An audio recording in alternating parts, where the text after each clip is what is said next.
There was a well-known TV commercial that was out, and a man would run around and go, "Can you hear me now?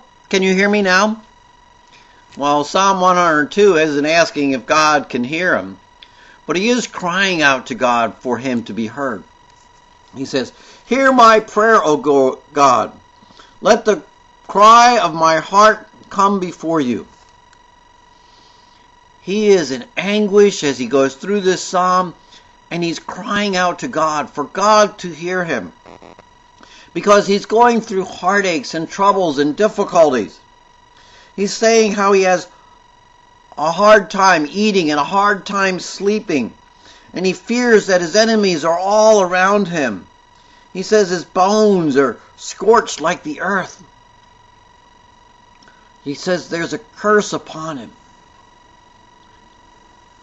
Those that are enemies mock him, make fun of him. He says he's been eating ashes, and it's mingled with his drink with weeping because of your indignation and your wrath. For you have lifted me up and cast me away. Part of the psalmist, as he's going through this, he recognizes that some of the reasons he's going through this is a result of his own disobedience. His own willfulness to not follow God's instruction. You know, a lot of times we want to blame God for many things. We want to blame God because we didn't get what we wanted.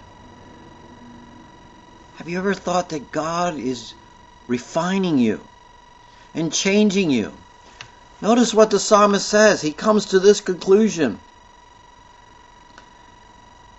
You, O Lord, abide forever, and your name is for all generations. You will arise and have compassion on Zion.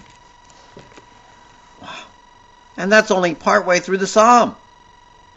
When we go and confess to the Lord and throw ourselves on his mercy, we get a better perspective of who he is. How do you view God? Is everything his fault? Are you willing to confess that you've sinned? Till next time in the Pastor's Study, I'm Ray Bertolet.